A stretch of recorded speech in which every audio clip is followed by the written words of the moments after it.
Itu tadi, selain diawasi oleh yang di atas, tetap diawasi oleh Bawaslu dan masyarakat secara luas, Mas.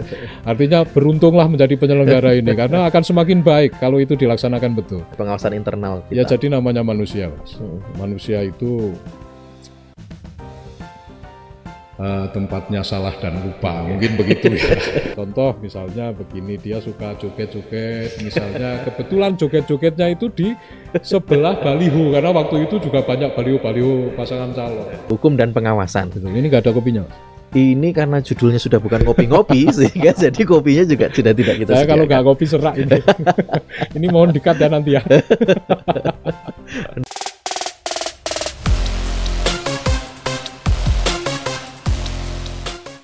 Assalamualaikum warahmatullahi wabarakatuh. Teman pemilih dimanapun Anda berada, jumpa lagi bersama saya Muhammad Bagus Pratomo di podcast KPU Kabupaten Temanggung.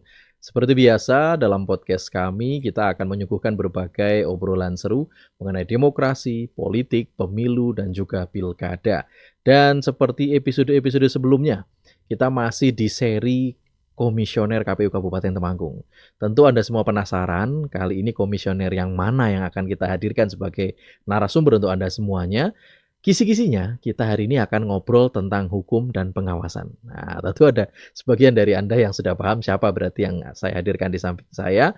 Untuk itu, tetap bersama kami, kita akan ulas mendalam hal-hal terkait hukum dan pengawasan bersama narasumber kita, Bapak Muhammad Yusuf Hashim atau yang akrab dipanggil Gus Yusuf. Assalamualaikum Gus Yusuf. Waalaikumsalam warahmatullahi wabarakatuh, Mas Bagus. Baik, siap untuk berbagi pengalaman dan cerita mengenai hukum dan pengawasan ya Pak? Sangat siap, ini banyak sekali nih yang akan kita sampaikan. Oke, tentu teman pemilih semuanya, pemirsa semuanya di rumah juga sudah tidak sabar. Untuk itu jangan pindah channel Anda, tetap bersama kami di Obsesi, obrolan seru seputar demokrasi.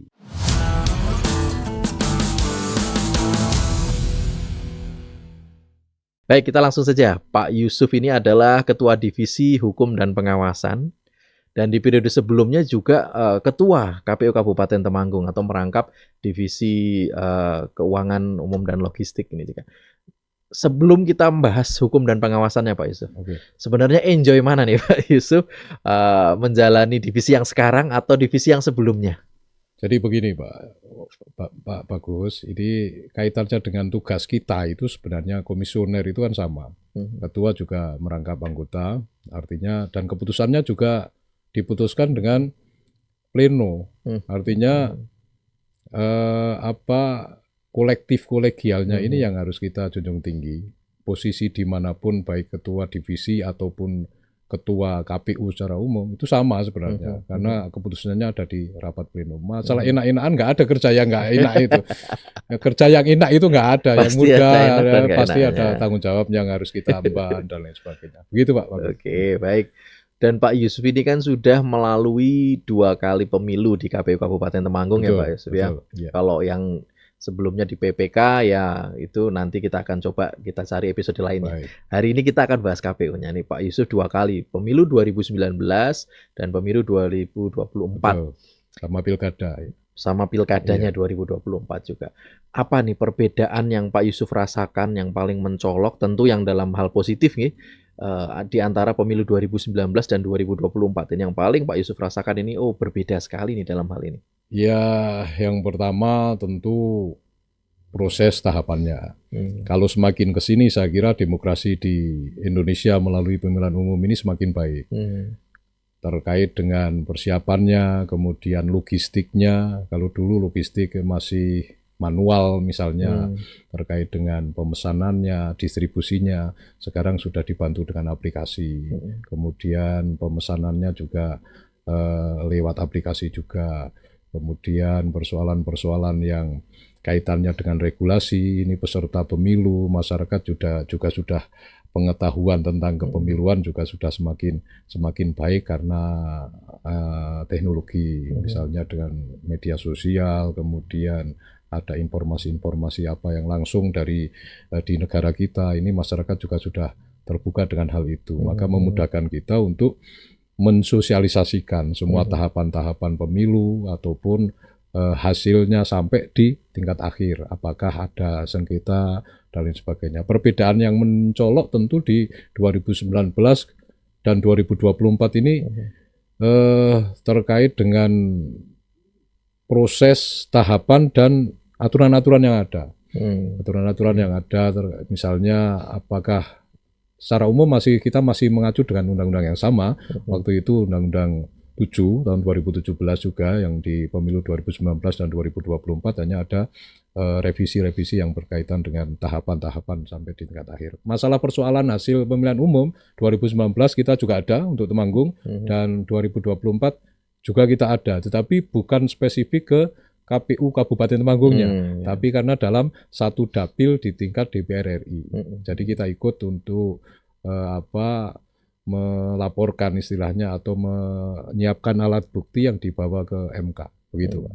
Baik, jadi tadi titik beratnya dari Pak Yusuf yang paling berbeda adalah pemanfaatan teknologi informasi ya Pak Yusuf ya, yang mungkin saking banyaknya aplikasi sistem informasi yang digunakan di pemilu 2024 ini. Dan ini Pak Yusuf merasakan apakah kemudian memang sangat memudahkan kita dalam menyelenggarakan pemilu, atau bagi sebagian pihak ada cukup kesulitan di sini, karena kita tahu kan Badan Ad Hoc juga tidak semuanya adalah generasi muda ya. Apakah ada kesulitan yang dirasakan teman-teman Badan Ad Hoc yang khususnya usia senior ini terkait penggunaan teknologi informasi yang sedemikian pesatnya ini, Pak? Tentu teknologi yang berkembang sangat pesat ini harus kita manfaatkan, dan tentu harus memudahkan hidup kita, termasuk juga dalam tahapan kepemiluan. Masyarakat kita sudah melek teknologi, sehingga yang menjadi penyelenggara juga bagian dari masyarakat itu. Masyarakat yang menjadi penyelenggara ini, baik di tingkat PPK, kecamatan maupun PPS ini sudah familiar, misalnya dengan aplikasi-aplikasi yang melalui handphone. Kalau dulu kan manual gitu, untuk lapor cepatnya, kemudian dulu masih juga pakai SMS juga, sekarang sudah pakai aplikasi, apalagi kita mempunyai 2019 aplikasi pemilu pintar yang khusus ada di Kabupaten Temanggung.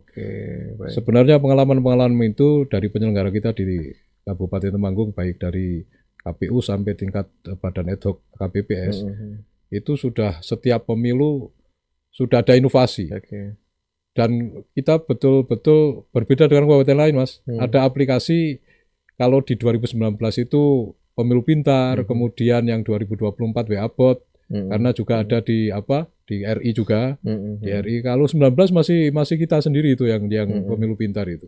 Jadi lapor cepatnya dari KPPS melalui aplikasi pemilu pintar itu, kemudian juga bisa dilihat hasil dari rekapitulasi di tingkat KPPS walaupun tidak 100%. Begitu. Jadi dari dasar itulah kemudian tadi kita bisa simpulkan teman-teman kita tidak ada kesulitan yang cukup berarti, karena kita sudah terbiasa sejak lama penggunaan teknologi informasi ini melekat gitu ya Pak Yusuf ya.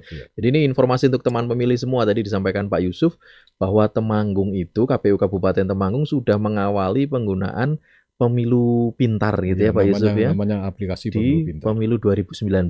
Yang akhirnya ini salah satu yang menginspirasi penggunaan Sirekap di pemilu hari ini ya. Oke, dan kemudian di pemilu yang sekarang kita juga punya inovasi, tadi disebutkan Pak Yusuf, WA-Bot. Ini kalau kemarin yang kita pantau sih satu-satunya WA-Bot yang dipakai atau dihadirkan oleh KPU Kabupaten Kota se-Indonesia Pak Yusuf. Jadi yang pakai hanya KPU RI dan KPU Kabupaten Temanggung ini layanan WA-Bot. Oke. Baik. Sekarang kita spesifik ke divisinya Pak Yusuf, hukum dan pengawasan. Betul. Ini nggak ada kopinya. Ini karena judulnya sudah bukan kopi-ngopi, sehingga jadi kopinya juga sudah tidak kita suka. Kalau nggak kopi serak ini. Ini mohon di-cut ya nanti ya. Nggak perlu. Ini malah seru. Baik, Pak Yusuf, kita ke divisinya Pak Yusuf nih. Mungkin ada sebagian teman pemilih di rumah yang masih bingung sebenarnya apa sih tugas pokoknya atau fungsi dari divisi hukum dan pengawasan, karena namanya kan ngeri sekali nih ya. Hukum dan pengawasan ini. Sebenarnya hukum hal apa yang kemudian ditangani, kemudian pengawasan seperti apa yang dijalankan gitu kan. Apalagi kan kita sudah punya lembaga tersendiri yang namanya Bawaslu nih untuk ngurusi pengawasan. Terus apa nih bedanya tugasnya divisi hukum dan pengawasannya KPU dengan tugasnya teman-teman di Bawaslu gitu kan? Ini mungkin teman pemilih harus diedukasi terkait ini nih. Pak Yusuf mungkin bisa cerita. Baik, yang tugas kita di divisi hukum dan pengawasan khususnya di Kabupaten Temanggung, sebenarnya ini juga sudah tertuang juga di PKPU. Tugasnya tentu kita menyusun peraturan-peraturan. Kalau pemilu itu kan nasional, jadi langsung KPU RI turun ke KPU kabupaten kota se-Indonesia. Cuma kalau di pilkada kita menyusun peraturan-peraturan yang ada di penyelenggaraan di daerah Kabupaten Temanggung. Salah satunya itu menyusun peraturan-peraturan yang akan kita pegangi atau pedomani untuk pemilihan umum maupun pemilihan kepala daerah. Kemudian juga terkait dengan telaah hukum. Jadi ketika PKPU turun ataupun ada aturan-aturan baru yang muncul, kita juga perlu menelaah itu supaya bisa tersampaikan ke penyelenggara sampai di tingkat badan paling bawah atau badan ad hoc, supaya tidak ada misunderstanding atau berbeda pengetahuannya atau pembelajarannya terkait dengan informasi aturan-aturan itu. Seringkali kan begitu, ketika di pilkada aturan pemilih yang boleh memilih itu siapa, itu saja masih ambigu kadang-kadang begitu. Maka kita telaah hukum dulu, kemudian kita sampaikan, kita sosialisasikan di penyelenggara tingkat bawah dan sosialisasikan ke masyarakat. Tentu ini juga butuh konsultasi dengan KPU provinsi. Kemudian yang paling sering kita temui itu adalah terkait dengan penanganan pelanggaran kode etik penyelenggara. Ini menjadi penyelenggara itu bagi kita, bagi kami, saya kira diuntungkan bukan hanya persoalan kerja kita, enggak, tapi diuntungkan secara pribadi, Pak. Maksudnya ada batasan-batasan yang harus kita jaga betul. Karena kode etik dan kode perilaku ibaratnya kita itu selain didampingi oleh malaikat raqib atid, kita juga dikawal oleh aturan-aturan sebagai konsekuensi tugas kita. Begitu, harus jujur misalnya. Harus jujur, adil, mandiri, kemudian akuntabilitasnya ini harus kita punyai sebagai penyelenggara.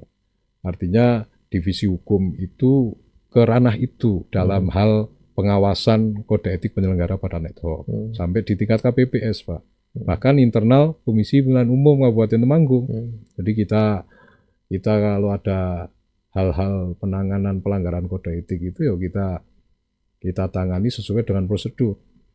Maka sekali lagi menjadi penyelenggara ini diuntungkan. Penyelenggara ini tidak hanya KPU, PPK, PPS, KPPS enggak, tetapi ada internal di dalamnya. Kalau KPU sekretariat KPU, PPK sekretariat PPK. Itu juga sama harus memedomani yang namanya kode etik ataupun kode perilaku ini. Ibaratnya kita itu menjadi penyelenggara itu secara pribadi kita itu semakin baik begitu. Biar menjadi manusia yang sempurna begitu. Karena ada arah mainnya, aturan-aturannya betul. Misalnya ya tadi saya sebutkan salah satunya itu prinsip integritas, tadi kemudian prinsip profesionalitas, kita harus netral, kemudian harus berintegritas, harus dalam pelaksanaannya ya accessible, terbuka, efisien, profesional dan lain sebagainya. Maka ketika itu sudah kita lakukan, artinya kita sudah laksanakan setiap hari selama tahapan pemilu ataupun pilkada. Kalau di KPU selama komisioner 5 tahun, insya Allah kondisi apapun kita siap. Artinya ketika ada gugatan, ada persoalan-persoalan, ya pasti kita menang, Pak. Menurut kami begitu, karena kita sudah melaksanakan tugas dengan baik, karena ada kepastian hukum salah satunya. Kita melaksanakan tahapan sampai awal sampai akhir.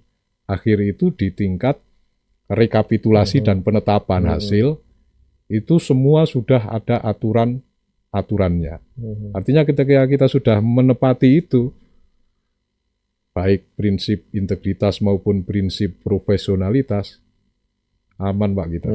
Maka terbukti di KPU Kabupaten Temanggung, saya kira untuk persoalan-persoalan kode etik di penyelenggara ini 1-2 lah ada, tetapi bisa terselesaikan dengan smooth, dengan baik, karena mereka juga sudah memahami aturan-aturan itu. Saya kira itu, Pak, bagus. Baik, jadi tadi disampaikan ada kode etik, kode perilaku yang perlu diperhatikan. Bahkan tadi penekanan Pak Yusuf adalah bukan hanya sekedar tadi KPU, PPK, PPS, sekretariatnya Iya, pun iya. melekat di situ ya Pak Betul, Yusuf ya. betul. Ketika kita berbicara netralitas misalkan ini artinya bukan hanya bagi KPU, PPK, dan PPS tapi juga pada sekretariatnya masing-masing. Iya, itu satu kesatuan. Satu kesatuan, oke. Dan tadi ini masih kembali mengenai kode etik ini mungkin bagi orang awam nih masih menjadi pertanyaan Pak Iya, iya. Yusuf. Artinya sekali lagi Bawaslu ini kan juga ranahnya ke situ nih Pak Yusuf ya. Ya, lebih ke pengawasan. Ya. Apa sih bedanya kemudian nanti penanganan pelanggaran kode etiknya oleh KPU dengan Bawaslu ini bedanya seperti apa? Jadi kalau KPU itu kan apa ya, kita pencegahan. Misalnya begini, internal kita Pak. Oke. Internal kita, misalnya KPU itu di bawahnya ada PPK di tingkat kecamatan, kemudian PPS di tingkat desa, dan KPPS di tingkat TPS. Itu bekerjanya kan tidak hanya hari H. Jadi sebelum hari H itu sudah melalui tahapan-tahapan, baik pemutakhiran data pemilih, kemudian penyiapan lokasi TPS, kemudian logistik dan lain sebagainya. Tahapan-tahapan itu tentu mereka akan berbaur dengan masyarakat. Masyarakat di sini beragam, ada yang masyarakat sebagai pemilih, ada yang masyarakat sebagai peserta pemilu. Nah, betul-betul ini harus kita bekali dengan aturan-aturan kode etik, kode perilaku supaya mereka tahu batasan-batasannya. Kalau ke KPU internal begitu, Pak. Tapi kalau tugas Bawaslu ini misalnya ada laporan dari masyarakat terkait dengan pelanggaran kode etik yang dilakukan oleh badan ad hoc, harus sampai ke Bawaslu, Bawaslu menindaklanjuti tembusan ke KPU, tetap kita proses. Begitu. Jadi prosesnya begitu. Karena Bawaslu ini secara umum menjadi pengawasnya pemilu baik di tingkat kabupaten sampai di tingkat TPS juga ada. Ini kita perlu masukan, tanggapan dari Bawaslu, tanggapan dari masyarakat melalui Bawaslu terkait dengan tugas-tugas badan ad hoc kita, apakah sudah sesuai dengan aturan-aturan yang berlaku atau enggak kan begitu. Jadi betul-betul kita itu tadi selain diawasi oleh yang di atas, tetap diawasi oleh Bawaslu dan masyarakat secara luas, Mas. Artinya beruntunglah menjadi penyelenggara ini karena akan semakin baik kalau itu dilaksanakan betul. Karena kode etik, kode perilaku sudah diatur semua. Harapannya tentu kita selalu membimbing, memberikan bintek dan lain sebagainya kepada penyelenggara di tingkat paling bawah sampai PPK, PPS ataupun pengawas TPS untuk betul-betul menjaga kode etik, kode perilaku tersebut. Sehingga menghasilkan pemilu ataupun pilkada yang betul-betul hasilnya ini berintegritas karena penyelenggaranya berintegritas. Gitu. Jadi hasil yang baik itu diawali dengan penyelenggaraan yang baik gitu ya Pak Yusuf ya. Oke, baik, tadi penekanan Pak Yusuf adalah bagaimana kemudian upaya preventif yang dilakukan oleh KPU ya, sehingga tadi sosialisasi dan sebagainya untuk memastikan bahwa setiap penyelenggara di semua tingkatan kemudian memahami dan melaksanakan aturan mainnya. Atau kode etik, kode perilaku, bahkan mungkin regulasi yang lain yang diberlakukan tadi kata Pak Yusuf. Kalau A sampai Z kita benar sesuai aturan, aman insya Allah kita semua gitu ya. Dan apakah memang kemarin aman akhirnya Pak Yusuf berdasarkan pengawasan internal yang dilakukan divisinya Pak Yusuf, baik di pemilu maupun pilkada, artinya apakah semua akhirnya di Temanggung ini memang aman? Maksudnya hasilnya atau terkait orangnya nih, pengawasan gitu ya. Hasil dari pengawasan internal kita. Ya jadi namanya manusia, Mas. Manusia itu tempatnya salah dan lupa, mungkin begitu ya. Kita dari awal kuncinya itu sebenarnya ada di seleksi, Mas. Seleksi penyelenggara itu betul-betul kita laksanakan dengan baik, akan menghasilkan penyelenggara yang baik juga, kan begitu. Mungkin ketika pas seleksi itu memang sudah persiapan untuk menjadi baik, kan begitu. Kita kan nggak bisa mengukur seseorang, integritasnya seseorang hanya melalui wawancara dan tes tertulis, kan begitu. Tapi di kemudian hari memang ada beberapa yang penyelenggara badan ad hoc yang dilaporkan oleh masyarakat. Ya karena mungkin juga yang kedua karena ketidaktahuannya. Contoh misalnya begini, dia suka joget-joget.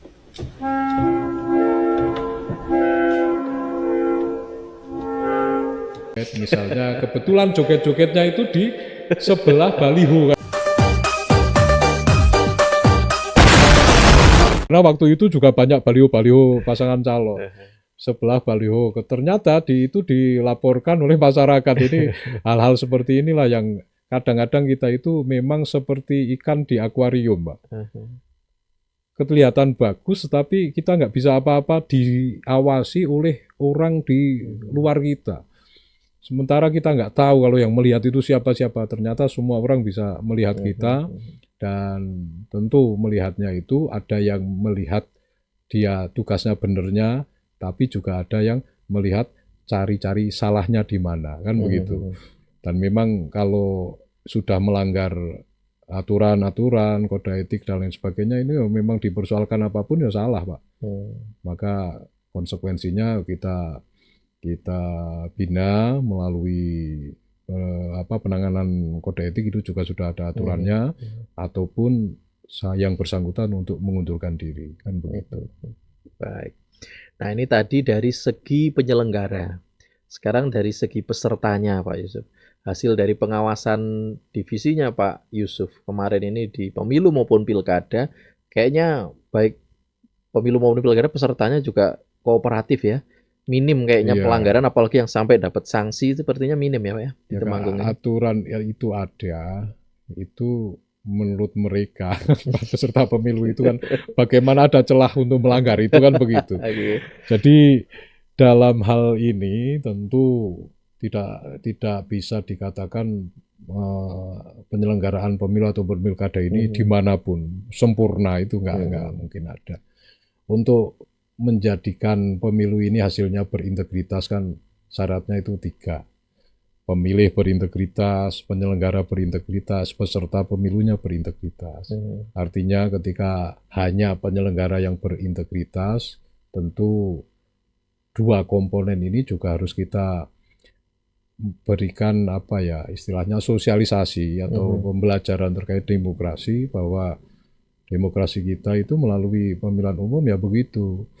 Tetapi kita sampaikan kepada peserta pemilu ataupun calon ini, untuk yang ditawarkan itu program-program dan visi misinya. Jangan ada black campaign, kemudian hoax dan lain sebagainya. Itu pembelajaran kepada publik juga, pemilih, supaya memilihnya itu betul-betul berdasarkan hati nurani dan melihat program, visi, dan misinya. Rasionalitasnya. Betul, ya. Jadi ketika ada peserta pemilu yang melanggar, misalnya yang sering kali terjadi itu pelanggaran zonasi atau lokasi APK, alat peraga kampanye, pemasangan APK ini, ya memang logikanya begini ya, mereka butuh sosialisasi juga, dan tempat-tempatnya ada batasan-batasannya juga. Itu juga kita aturan-aturan terkait zonasi APK juga aturan bersinggungan dengan aturan Pemda juga lokasinya, karena supaya yang Pemda untuk terkait dengan kerapian dan keindahan itu, kemudian yang KPU harus menentukan zonasi ke peserta pemilu. Hal-hal seperti itulah yang biasa kita temui, pelanggaran-pelanggaran dari peserta pemilu. Dan sejauh ini di Kabupaten Temanggung baik 19 maupun 24 kooperatif semua itu melalui LO-nya, pimpinan parpolnya, itu terbukti dengan ketika ada undangan apapun, informasi apapun dari KPU, mesti mereka hadir, dan kita juga menyampaikan sama kepada semua peserta pemilu. Informasi-informasi apa yang terbaru misalnya kita sampaikan semua sama. Gitu. Dan laporan terakhir dari Bawaslu Kabupaten Temanggung ternyata terkait pelanggaran kampanye ini kemarin 0 aduan Pak Yusuf. Jadi tidak ada aduan sama sekali yang masuk ke Bawaslu terkait pelanggaran tadi APK dan lain sebagainya di masa kampanye ini. Alhamdulillah ini adalah salah satu hasil positif dari mungkin begini Pak, ketika kita Bawaslu menemukan ada zonasi yang salah, itu diberitahu atau ditegur lah misalnya. Peserta pemilu kita, parpol-parpol kita itu kooperatif, langsung diambil, langsung dibenahi, karena ini salah, karena mereka kan begini, yang memasang itu atau kan petugas Pak, yang nggak tahu sebenarnya kan begitu. Ketika sudah diberitahu, mereka konsekuen untuk membenahi atau mengambil, kemudian dipindah ke tempat yang sudah ditentukan. Baik.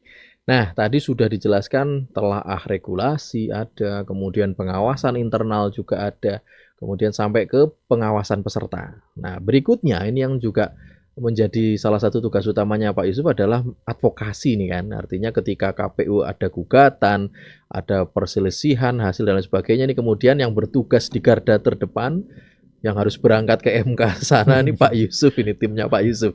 Bisa diceritakan ini untuk pemilu dan pilkada kemarin seperti apa ini dinamikanya Pak Yusuf harus berangkat ke Jakarta itu apa saja yang ditemui di sana, Pak? Jadi terkait divisi kami, yaitu divisi hukum dan pengawasan itu sampai di tingkat pembuktian di Mahkamah Konstitusi, baik perselisihan hasil pemilihan umum maupun perselisihan hasil pilkada.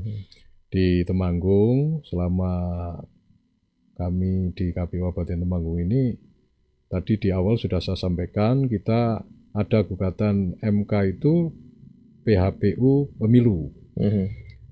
Itu juga dapilnya adalah dapil DPR RI. Artinya ketika dapil DPR RI kita kan nggak sendirian, Pak. Dan ternyata yang digugat itu dapil KPU di luar kita, tapi dalam satu dapil kan begitu. Tapi kita ikut ke sana. Alhamdulillahnya kita ikut. Kenapa? Karena kita jadi punya pengalaman terkait dengan penanganan pelanggaran apa sampai di tingkat PHPU itu. Yang di 2024 kemarin juga sama. Bahkan kita hanya lokusnya hanya 10 TPS, Mas. 10 TPS itu kita kan menyiapkan alat bukti, baik C hasil, kemudian C kejadian khusus dan lain sebagainya itu kita persiapkan, kita bawa ke MK untuk persidangan lebih lanjut. Tetapi waktu itu baik 19 maupun 2024 selalu dismisal. Jadi tidak sampai ke tahap persidangan.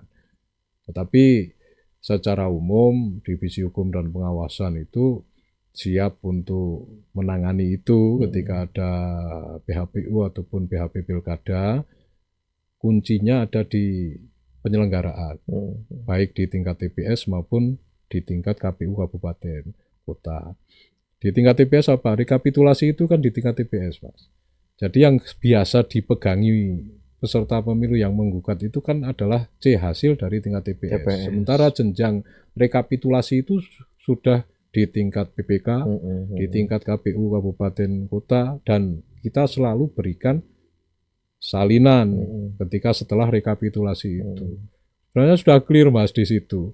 Tapi mungkin karena tidak puas juga ya, karena tidak puas karena biasalah kalah itu kan bagaimana mencari celah untuk menggugat, dan kita siap. Tetapi prinsipnya siapa yang mendalilkan, kau harus yang membuktikan, kan begitu. Maka bukti yang dibawa mereka dengan alat bukti yang disiapkan dari kita itu tentu lebih valid dari kita, karena hasil rekapitulasinya yaitu rekapitulasi berjenjang sampai di tingkat rekapitulasi Kabupaten Temanggung. Terbukti kemarin di MK di 2019 maupun 2024 otomatis dismisal itu tidak dilanjutkan dan sudah diputuskan ditolak, begitu gugatannya. Maka kuncinya ada di kita penyelenggaraan, baik di tingkat KPU kabupaten sampai di tingkat TPS untuk betul-betul menjunjung tinggi integritas, digugat bagaimanapun ketika kita sudah jujur, mandiri, profesional, netral, kemudian hasilnya juga akuntabel. Jadi saya kira nggak ada masalah, kita siap-siap saja. Bahkan yang PHP pilkada kemarin kita nggak ada, Pak. Temanggung ini bukan karena persoalan preventifnya kita untuk itu, tetapi ada aturan-aturannya juga kan untuk bisa menggugat ini.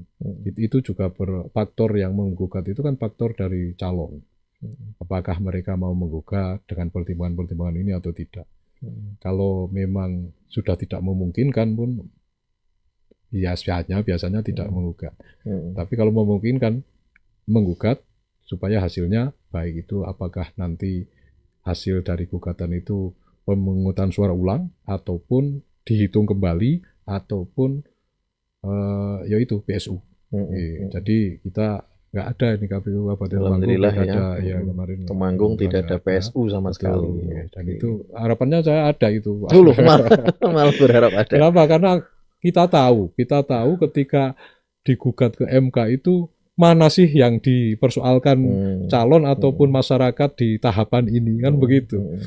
Mana sih yang dipersoalkan? Apakah ketika yang dipersoalkan ada hasil, TPS mana sih yang dipersoalkan? Kita kan jadi tahu.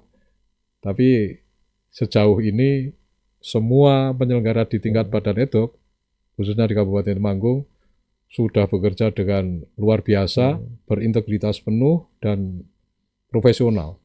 Sampai di tingkat KPU Kabupaten Temanggung, rekapitulasi hasil itu nggak ada masalah Mas, clear Mas. Itu dari bawah.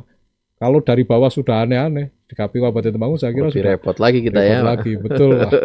Kuncinya ada di ini. Maka yang mau menjadi penyelenggara pemilu, kuatkan integritas pemilih semua. Oke, baik. Jadi tadi manfaat dari kepatuhan terhadap regulasi, Betul. terhadap kode etik dan kode perilaku ini ternyata buahnya, hasilnya ini kita bisa lihat nyata dari minimnya sekali tadi permasalahan yang muncul Iya. terkait hasil pasca rekapitulasi dan penetapan yang dilakukan oleh KPU Kabupaten Temanggung. Nah, ini yang kemudian tadi bisa menjadi catatan kita bagaimana pentingnya tadi sosialisasi dan edukasi mengenai regulasi ini Betul, tersampaikan betul, ya. dengan baik terus ke depannya seperti itu ya Pak. Dan alhamdulillah tadi berbagai permasalahan yang muncul walaupun itu juga sudah minim, itu pun berakhir dengan baik semua, tadi dismisal semua ya Pak Yusuf ya. Iya, misal. Dan apakah ada sampai hari ini daerah-daerah di Indonesia yang bahkan belum selesai nih perselisihan atau sengketa yang kemudian terjadi terkait pilkada kemarin Oh, ini? ada Pak, ada. Masih ada ya? Banyak. Banyak. Karena luar Jawa ya, luar Jawa Heeh. mungkin. Ini persoalan-persoalan apa proses ataupun tahapan kemudian digugat oleh calon. Bahkan ada yang diulang lagi itu kan, PSU, di gugatan MK diterima, kemudian PSU lagi, kan begitu. Oke. Tapi mana ya, nggak tahu saya. Jadi ini patut kita syukuri Pak Yusuf ya, Iya, artinya betul.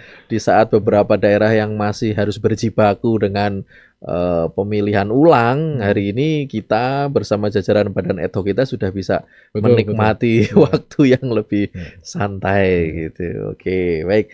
Dan kemudian ini pertanyaannya, setelah semua ini berakhir, tahapan pemilu dan pilkada sudah selesai. Alhamdulillah hasilnya baik, sukses tanpa ekses seperti doa kita selama ini. Lalu setelah ini mau ngapain gitu Pak Yusuf, setelah ini nih Ya ada kan, program apa nih yang sudah disiapkan? kalau divisi hukum dan pengawasan itu kan ada pengendalian internal. Oke. Jadi itu rutin kita laksanakan di kantor kita, yaitu KPU Kabupaten Temanggung. Kemudian juga ada telaah hukum. Telaah hukum ini tentu tidak semata-mata hanya di tahapan pilkada atau pemilu, tetapi kita belajar lagi baik ke internal maupun ke masyarakat, ke publik. Ada aturan-aturan apa yang terbaru misalnya. Dan yang kita laksanakan adalah ikut dengan provinsi, salah satu programnya yaitu Kami Sesuatu itu membahas atau menelaah hasil putusan MK terkait dengan putusan hasil PHP pilkada. Ini sudah beberapa kali pertemuan itu. Kita juga pasti mengikuti itu, dan besok juga kita akan menjadi narasumber salah satu yang dipersoalkan di MK. Kemudian juga dari program itu kita ada Rabu, kalau Kamis Sesuatu ya mungkin Rabu Cari Tahu atau Rabu I Miss You misalnya. Oke, itu nanti rencananya Pak Yusuf ya. Internal Oke. kita dalam hal membahas regulasi-regulasi yang akan datang, kemudian sharing experience kepada teman-teman sekretariat di internal kita, apa tahapan-tahapan kita selama pemilu kemarin, selama pilkada kemarin yang terkendala. Misalnya setiap tahapan itu pasti ada saja Mas prosesnya. Kalau kita ceritakan banyak sekali ini, kita akan durasi waktu juga. Baik tahapan pencalonan misalnya, tahapan pencalonan itu verifikasi, klarifikasi, kemudian itu nggak semudah kita informasi ke masyarakat kemudian hanya verifikasi atau klarifikasi, nggak begitu. Karena misalnya ini verifikasi ijazah Mas, ijazah calon itu banyak yang di luar Kota Temanggung. Ya kita harus ke sana memastikan apakah ini asli ataupun memang dikeluarkan oleh sekolah tersebut dan lain sebagainya. Kita beberapa kali itu yang sudah kita klarifikasi untuk pencalonan. Bahkan dalam pendaftaran peserta pemilu atau parpol waktu itu kan ada yang namanya parpol yang baru. Parpol yang baru itu kan harus kita klarifikasinya baik administrasi maupun klarifikasi faktual. Kalau faktual itu harus menemui calon anggota parpol itu secara langsung. Bu itu masyarakat kita tahunya ketika ada KPU untuk klarifikasi itu, verifikasi itu, ternyata tahunya bantuan, Pak. Bantuan dari mana begitu, padahal Jadi, kita hanya verifikasi itu. ternyata kita datang Tahapan mau minta luar biasa, data ya, iya, bukan mau ngasih tahapannya sesuatu. luar biasa. Kemudian akhir pilkada itu juga tidak semata-mata 27 November kita selesai, itu tahapannya juga masih lama kan. Itu rekapitulasi, kemudian penetapan hasil, nanti ketika ada gugatan masih tambah bulan lagi setelah selesai semua sampai di tingkat penetapan, kita selalu evaluasi semua divisi kita, baik divisi logistik umum sampai di tingkat divisi hukum yang saya tangani ini, dan di divisi hukum dan pengawasan ini tentu evaluasi semua tahapan itu, Pak. Jadi apa yang mana ini kira-kira yang tidak sesuai dengan regulasi, tidak yang menghambat tahapan-tahapan kita untuk kebaikan atau kesempurnaan di pemilu yang akan datang. Gitu. Jadi kita tetap setiap hari itu ngantor, Pak. Kita tetap ngantor, kita rapat yang hari Senin tentu kita rapat pleno rutin, semua komisioner itu juga disiplin semua itu, datang semua, kita datang, kemudian sampai siang, sampai sore, bahkan adu argumen juga terkait dengan semua tahapan. Jadi Selasa, Rabu, Kamis ada provinsi itu, Selasa itu kita selalu menindaklanjuti hasil rapat pleno. Kemudian Rabu itu kita internal ada pembelajaran edukasi terkait dengan aturan-aturan yang ada di kepemiluan. Kemudian Kamis ingin tahu, Kamis sesuatu, Jumat juga kita ada apa istilahnya kebersamaan bersama yang ada di internal KPU Kabupaten Temanggung, baik melalui olahraga ataupun itu saja hanya berapa menit di awal. Artinya kolektif kolegial di internal KPU ini menjadi hal yang wajib kita laksanakan, begitu. Baik. Jadi tadi yang saya tertarik adalah bagaimana regulasi kepemiluan ini adalah sifatnya dinamis gitu ya. Jadi walaupun tahapan pemilu pilkada sudah berakhir, bahkan sekarang ini sudah mulai hangat lagi pembicaraan mengenai revisi undang-undang pemilu. Tentunya nanti setelah ada perubahan ini perlu ditelaah oleh yang digawangi oleh teman-teman divisi hukum, inilah yang kemudian menjadi kegiatan kita ke depan gitu ya. Tadi disebutkan kalau KPU Jawa Tengah sudah punya program Kamis sesuatu. Nah, ternyata Pak Yusuf juga sudah menyiapkan ini Rabu ingin tahu gitu ya tadi, atau Rabu I miss you nih tadi. Ini nanti untuk menjadi kegiatan rutin mingguan kita internal. Kita belum nemu namanya, Mas. Nanti tapi kita akan buat nama yang kita kira-kira ya nyeleneh begitu. Nah, berarti ini teman pemilih kalau ada usulan nama menarik untuk programnya Pak Yusuf, silahkan komen ya di kolom komentar di bawah ini. Kira-kira nama apa yang bagus untuk kegiatan telaah hukum divisi hukumnya KPU Kabupaten Temanggung. Kita tunggu usul masukan dari teman-teman semuanya. Baik, nah kemudian ini ada salah satu yang mungkin belum disebut Pak Yusuf, ini kegiatan yang rutin kemudian nanti juga masih dipegang oleh divisi hukum adalah pengelolaan JDIH. Betul, JDIH-nya KPU Kabupaten Temanggung, teman-teman pemilih harus tahu kemarin mendapatkan penghargaan terbaik ketiga seprovinsi Jawa Tengah. Ini ada cerita apa di balik itu Pak Yusuf? Resepnya gimana nih dapat penghargaan ranking 3 se-Jawa Tengah loh? Jadi kita sampaikan dulu JDIH itu Jaringan Dokumentasi Informasi Hukum. Artinya sebenarnya bukan persoalan penghargaannya, Mas. Tapi memang karena tugas dan tanggung jawab kita sebenarnya. Tugas dan tanggung jawab kita, kalau masalah penghargaan itu hanya semacam motivator ya, motivasi kita, walaupun tidak tujuan utama. Tapi alhamdulillah KPU Temanggung kemarin di terbaik 3 se-Jawa Tengah. Nah, ini tentu ada kefokusan yang paling penting di situ. Kefokusan di sini semua tahapan itu tadi kan ada regulasinya. Ada regulasinya, baik regulasi PKPU ataupun peraturan KPU, keputusan KPU di tingkat RI maupun provinsi ataupun di kabupaten, kita selalu unggah, Pak. Kita unggah. Kita itu kan sekarang tidak bisa kita lepaskan dari yang namanya website, kemudian media sosial. Ini sebagai kemudahan kita untuk menginformasikan kepada publik aturan-aturan itu. Bahkan aturan-aturan itu bisa di-download juga. Kan sering nih kalau misalnya ada PKPU baru. Mana Kita kan sharing lewat WA aja.